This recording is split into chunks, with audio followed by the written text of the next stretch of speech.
현장에 도피성을 세우라는 말씀을 가지고 한 주간 인도받고 있습니다. 오늘은 여호수아서 20장 1절에서 3절 세 절 말씀을 한 목소리로 합독하시겠습니다. 1절부터 읽겠습니다. 여호와께서 여호수아에게 말씀하여 이르시되 이스라엘 자손에게 말하여 이르기를 내가 모세를 통하여 너희에게 말한 도피성들을 너희를 위하여 정하여 부지 중에 실수로 사람을 죽인 자를 그리로 도망하게 하라. 이는 너희를 위해 피의 보복자를 피할 곳이니라. 아멘. 우리는 성경을 보면서 무슨 생각을 하고 있나요? 하나님은 성경에 수도 없이 전적으로 타락한 인간의 모습들을 그려놓고 계십니다. 우리는 하나님께 반역을 하고 하나님을 떠난 하나님께 죄를 지은 우리는 죄인입니다. 그래서 하나님의 공의 앞에 우리가 절대로 서 있을 수 없는 존재였습니다. 그래서 하나님이 정해놓은 율법 가지고는 우리가 절대로 구원을 받을 수 없고 절대로 죄를 용서받을 수 없는 그런 존재였습니다. 하지만 하나님은 율법 속에서도 은혜를 분명히 보여주셨습니다. 그래서 바로 오늘 본문 도피성 이야기가 그 증거입니다. 하나님이 구약시대에 율법만 주신 것이 아니라 그 시대에도 하나님이 복음의 그림자를 그 구약시대에 분명히 보여주셨어요. 자, 우리는 흔히 구약시대에는 율법만 이야기하고 있다고 그렇게 생각하는 경우가 있습니다. 구약에는 율법만 있다. 절대 그렇지 않습니다. 구약시대에도 이미 복음의 그림자들이 성경에 무수하게 기록이 되어 있습니다. 그래서 이 복음을 발견하고 누리라고 하나님이 우리에게 성경을 주신 줄로 믿습니다. 자, 그리스도를 통해서 우리와 같은 죄인이 구원받는다는 사실을 이미 구약시대부터 하나님이 성경에 기록을 해 놓으셨습니다. 자, 오늘 본문 말씀을 통해서 세 가지 정도 주제를 살펴보고자 합니다. 첫 번째가 도피성이고요. 그다음에 두 번째가 피의 보복자, 그다음에 세 번째가 대제사장입니다. 이 세 가지 주제를 가지고 그 속에 담긴 그리스도의 복음을 우리가 발견하고 누리는 시간으로 인도받도록 하겠습니다. 자, 우리에게 유일한 도피성 되시고 참된 대제사장 되시는 예수 그리스도, 그 예수 그리스도의 말씀을 묵상하면서 우리가 같이 인도받기를 바랍니다. 자, 첫 번째가 도피성입니다. 우리가 도피성이 뭔지에 대해서 조금 개념을 같이 가졌으면 좋겠습니다. 먼저 성경에 나오는 도피성이 무엇인지 한번 살펴보고요. 그리고 우리가 모든 현장에서 세워질 그런 영적 도피성이 어떻게 정의가 될 수 있는지 한번 살펴보고요. 그리고 그리스도 안에 누리는 참된 안식과 그리고 교회의 역할에 대해서도 함께 살펴보도록 하겠습니다. 자, 오늘 본문 2절에 보면은 하나님이 모세를 통해서 주셨던 그런 명령을 말씀을 하고 있어요. 모세에게 주셨던 명령, 도피성을 세우라는 명령을 여기서 다시 한번 말씀하고 있습니다. 그래서 모세를 통해서 주셨던 명령이 민수기 35장에 더 자세히 기록이 되어 있어요. 여기보다 민수기 35장에 더 자세히 기록이 되어 있기 때문에 거기를 함께 보겠습니다. 그래서 6절을 보면은 이렇게 말씀을 하고 있어요. 너희가 레위인에게 줄 성읍은 살인자들이 피하게 할 도피성으로 6성읍이요 그 외에 42성읍이라. 그러니까 레위 지파에게는 하나님이 기업을 주지 않았습니다. 땅을 기업을 주지 않았어요. 대신 성읍을 주었죠. 그리고 그 성읍의 수가 총 48개라고 기록이 되어 있습니다. 그래서 그 성읍에서는 농사도 짓고 가축도 길러서 생계를 유지하라고 성읍을 레위 지파에게는 허락을 하셨습니다. 그리고 그 48개의 성읍 중에서 6개를 하나님이 지명하셨고 그 6개를 도피성으로 세우라고 명령을 하셨습니다. 자, 그렇다면 왜 하나님은 도피성을 곳곳에 세우라고 명령을 하셨을까요? 그 목적이 여호수아서 20장 2절과 3절에 나와 있습니다. 자, 2절과 3절에 보면은 부지 중에 살인한 자를 그리로 도피하게 하라. 이는 너희를 위하여 피의 보복자를 피하는 곳이 될 것이니라. 그러니까 곳곳에 도피성을 세우게 하신 이유가 실수로 살인한 자에게 피할 수 있는 장소를 마련해 주기 위해서입니다. 자, 이스라엘의 어느 지역에 가서든지 하루 길이면 도달할 수 있는 거리에 이 도피성을 만들게 하셨습니다. 그래서 피해 보복자에 의한 또 다른 살인이 일어나지 않도록, 사람을 어떻게 죽이긴 했지만 고의로 죽이진 않았잖아요. 실수로 죽였기 때문에, 그 실수로 죽인 일 때문에 그 피해 보복자가 다시 또 살인을 저지르는 일이 없도록 이런 제도를 만들어 주셨습니다. 그래서 실수로 살인을 했다면 도피성 안에 들어가서 목숨을 부지할 수 있었습니다. 하지만 의도적으로 살인을 계획해서 실행을 했다면 그 죄는 용서받을 수가 없었습니다. 오늘날 우리가 사는 그런 삶의 현장을 한번 우리가 같이 생각해 보기를 바랍니다. 이 삶의 현장은 죄악과 고통과 불안과 혼돈이 가득한 세상입니다. 누구나 영적인 피난처를 찾아서 열심히 영적인 피난처를 갈망하고 있는 그런 세상입니다. 그래서 세상은 다양한 피난처를 우리에게 보여주고 그 피난처로 들어오라고 우리를 유혹하고 있습니다. 최근 우리 사회를 한번 돌아보면은 젊은 사람들이 불안한 현실로부터 벗어나기 위해서 나름대로 그렇게 도피성을 찾고 있는 모습을 우리는 확인을 할 수 있어요. 예를 들면 영끌이나 이렇게 비투라는 단어가 있습니다. 그래서 치솟는 집값의 미래에 대한 그런 희망이 없어진 젊은이들이 그러니까 영혼까지 끌어서 대출을 받거나 아니면 빚을 내서 투자를 하는, 그래서 부동산을 어떻게든지 소유하고자 하는 그런 세태를 이렇게 말을 하고 있어요. 그러니까 남들도 부동산으로 성공했으니까 나도 이 시기를 놓치면 안 되겠다 해서 무리한 결정을 내리게 되죠. 그래서 경제적인 고통에서 벗어나고자 하는 그런 의도로 시작했지만 결국에는 빚 속에서 허우적대는 그런 결과만 낳는 경우가 많이 있습니다. 또 어떤 사람들은 아주 극심한 스트레스나 그런 경쟁에서 벗어나기 위해서 게임을 하거나 아니면 SNS에서 자기 존재감을 그렇게 드러내는 경우가 있습니다. 그래서 게임과 같은 가상 현실 속에 있으면 현실을 잊어버릴 수가 있죠. 하지만 게임이나 SNS 속에서는 참 평안이나 참 위로가 있을 수가 없습니다. 잠시 몰입해서 위안을 얻을 수는 있지만 결국 우리가 현실 문제는 그대로 남아있다는 것을 발견할 수밖에 없습니다. 오히려 그 속에 빠져서 살다 보면은 다른 사람들과의 관계가 단절되거나 아니면 더 큰 중독에 빠지게 됩니다. 자, 이런 세상적인 도피성들은 잠깐의 안식을 우리에게 줄 수는 있어요.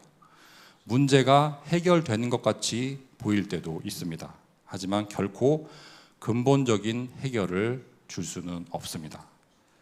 이건 마치 목마른 사람이 바닷물을 마시는 것과 같은 이치입니다. 그러니까 갈증을 해소해 주는 것이 아니라 더 큰 갈증만 가져다 줄 뿐이죠.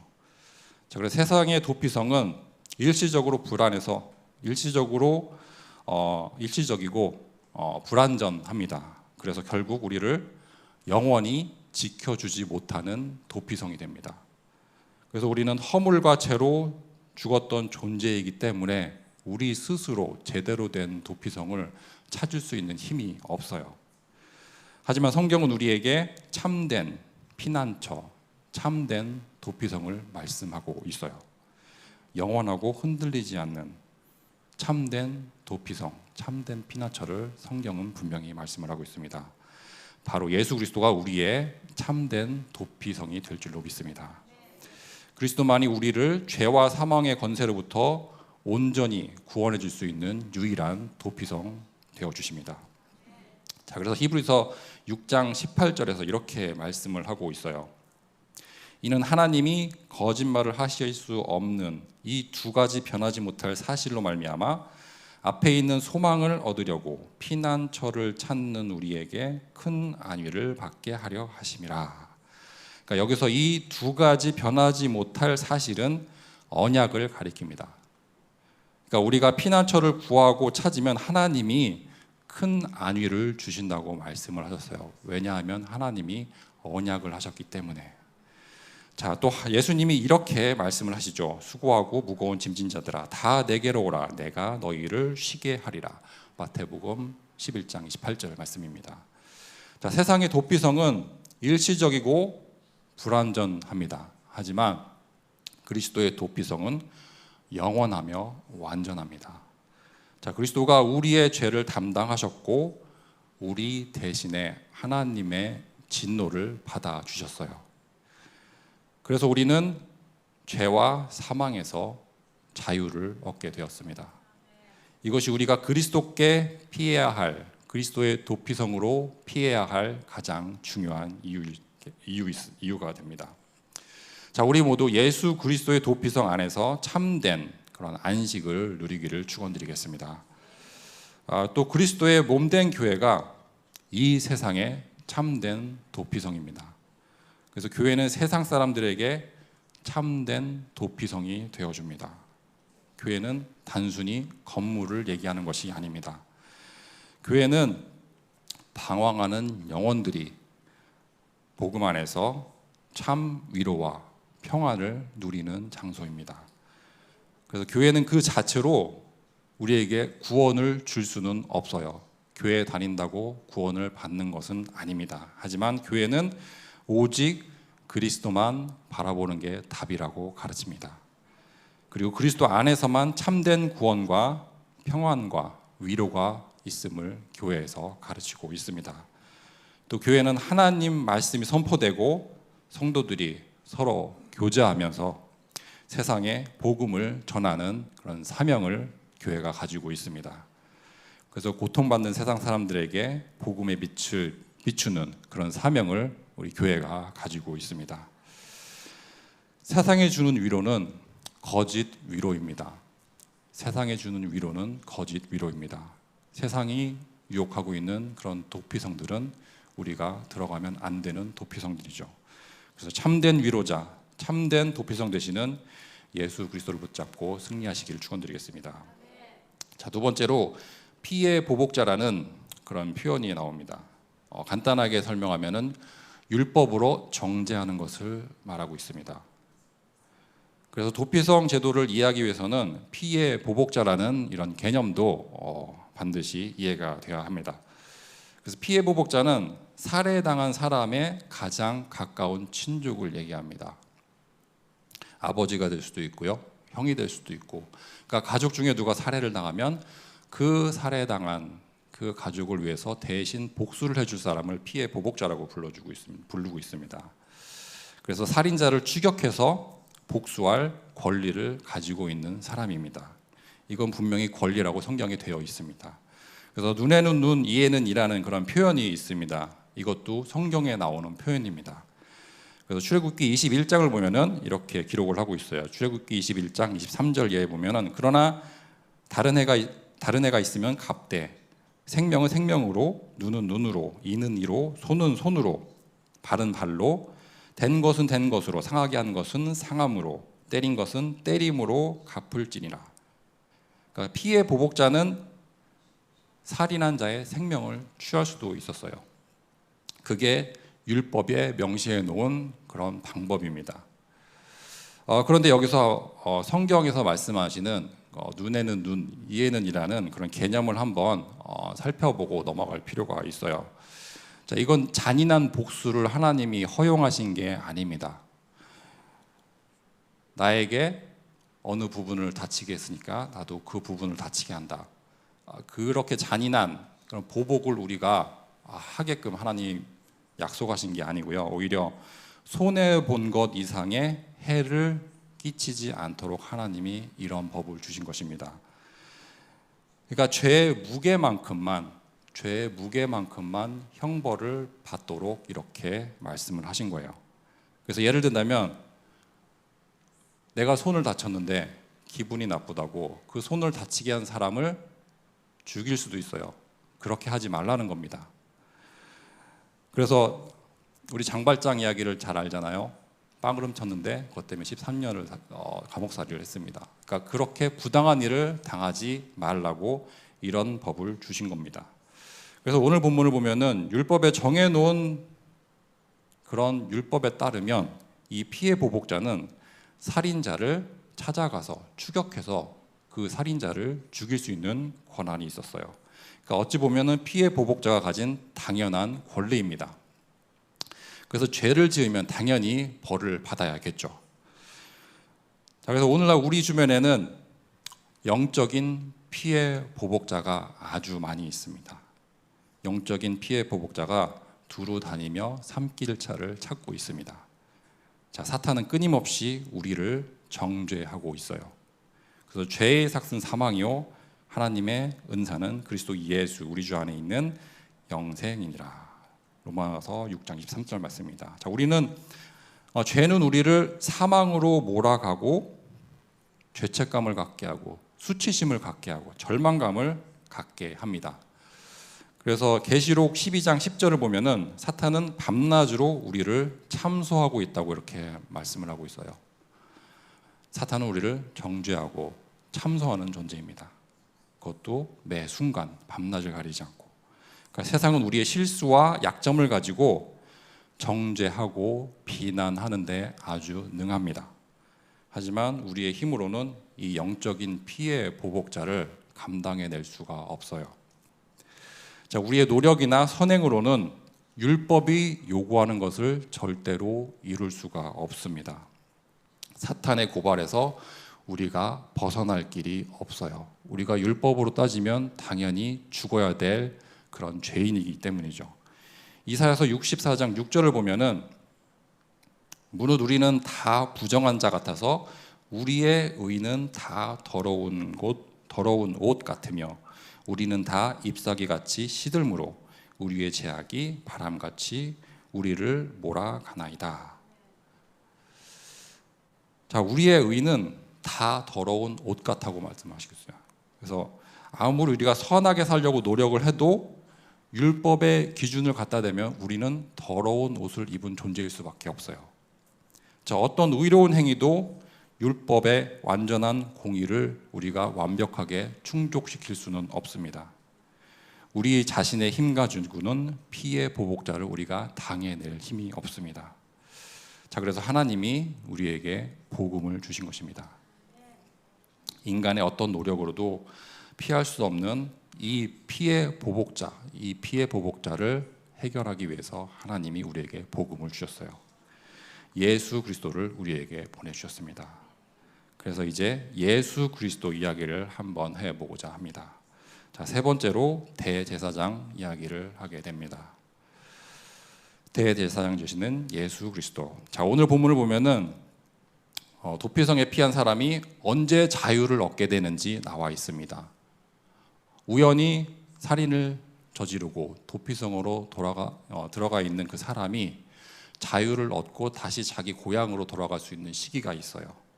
자, 오늘 6절을 보면은 이렇게 기록을 하고 있습니다. 그 살인자는 회중 앞에 서서 재판을 받기까지 또는 그 당시 대제사장이 죽기까지 그 성읍에 거주하다가 그 후에 그 살인자는 그 성읍 곧 자기가 도망하여 나온 자기 성읍 자기 집으로 돌아갈지니라.